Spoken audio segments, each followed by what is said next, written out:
Allen Stiles on Sactown Sports. Taking you up to 2 p.m. and you hear the music, put me in, coach. I'm ready to play. You know what that means. Coach Eric Martins, third base coach for the Athletics, joins us. Coach, thank you so much for joining us. Well, you got it. Anytime. It's good to be here. Well, I told you I wasn't sure if I was going to be here. I'm happy to spend some time and talk with you. And there's a lot to talk about, Coach. Let's start here. And I know I was just saying before the break that you guys are always running around, and I know that you're home right now, but the way the news cycle works, a lot of times we might know certain things before you. Did you see the news about the A's, or did you already know about the A's playing those 6 games in Vegas? And also, if you get to the playoffs next season, they will be played in West Sacramento? I didn't know the latter, but I did know about the series that was going to happen in Vegas. I kind of knew a little bit earlier that they were planning on doing at least one homestand there at some point. I didn't know when, or just a few games or whatever like that. So it's good to see, you know what I mean? It'll be good to just get out there and get in front of those people for a little bit. And I think it's good for the organization, but it is what it is. But having playoffs in Sacramento will be electric when we get there next year. Yeah, and I love what you said right there, Coach. And when we get there, you swept the Twins, and since June 13th, the A's would be a playoff team. And I got to say, you got to feel a little bit vindicated, Coach. I mean, this is what you've been trying to tell us whenever we talk to you about how the season been going. Allen, if you get rid of that stretch, and it was a bad stretch, but if you get rid of that stretch, we've been rolling here, and we'd be a playoff team. Is this what you were hoping for to close out the season? Yeah, without a doubt. You know what I mean? That part of the season happened, and there's nothing we can do about it. We can learn from it, but we know what this team is capable of doing and was capable of doing. You know what I mean? So it's just going out there and just playing the baseball that we're supposed to. These guys are re-energized. You know, that series in Seattle, even though we only won one game, was electric, man. And it was a fun environment. These guys got a taste of what it could be like. You know what I mean? So it's one of those things right now where these guys still believe that, we still have a shot, and they still believe that. And we believe that as a unit. Until they say we're mathematically eliminated, we're going to continue to go out there and play the game the way we're supposed to and make a push. So, talking to Coach Eric Martins, third base coach for the Athletics. Coach, we spent so much time on Jacob Wilson, Nick Kurtz, the whole crew. Shea Langaliers, 27 years old, since July 25th, a 308 average, 15 home runs, 27 RBIs, a ridiculous OPS. He only trails Giancarlo Stanton and Nick Kurtz in the OPS category.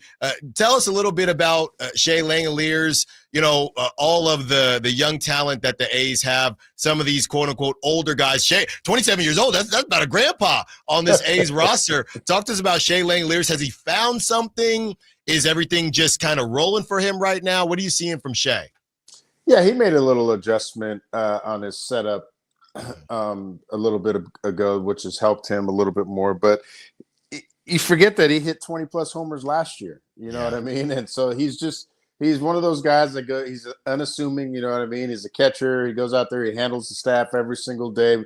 He'll catch every game if it was up to him. He missed a little bit of time this year with an oblique, but he's one of those guys that, there's so many. You got Kurtz, you got Wilson, you got Rooker, you got Butler, but you sit there and you look at Lang's numbers, and he's been one of our most productive guys since he's been back, you know what I mean, since the All-Star break. So he's kind of the glue that keeps everybody together, you know what I mean? He goes back there, he handles the staff, and he does a great job with that. His catching and receiving skills are steadily improving. I mean, he's got one of the best arms in baseball. And if it wasn't for Cal Raleigh, we'd be talking about him being the best catcher in the American League and maybe in baseball. So, yeah, I think that's a great point, and I was going to mention that as well. He's overshadowing everybody right now, but we're seeing. And by the way, Shea got the best. He might have one of the best nicknames. I know, the Big Dumper and the Big. I just bought some. I think I might have told you. Nick Kurtz went to the rival high school of my wife, actually, in Lancaster, Pennsylvania. So I bought about 4 or 5 the Big Amish shirts for when they come out when the baby is born. They have no clue, so we're all gonna be rocking them. But from the standpoint of what you thought the A's would do, is there anything at this point that you're still focused on or would like to see from the crew, from the perspective of where you're at as the third base coach, or is everything kind of flowing right now? Well, there's always room for improvement. You know what I mean? And guys are still doing things to try to make themselves better, whether it's to withstand, be able to play a 162 game season, learning to deal with some adversity. There's always some little things that they're always steadily trying to improve on. And we've seen that in these guys, and now they're starting to roll, right? And so what we need to do is find a way to eliminate a tough stretch in May like we've had the last couple of years and put ourselves right in the position where we want to be. Nobody wants to play us right now. We're a team that's going to have some kind of say, or we're actually just going to mess some teams up that are already in the playoffs, supposedly. You know what I mean? So we still got to go out and do our job and be a team that nobody wants to play. And then when we become one of those teams in the playoffs, we're going to be a team that nobody's going to want to play because you don't know what's going to happen. And we go out there and it doesn't matter. You saw what we did to the best pitcher on the planet yesterday and wore him down and had good at-bats against them and finally got to him and cracked them and scored 6 runs off him. Those are the most runs he's given up all season.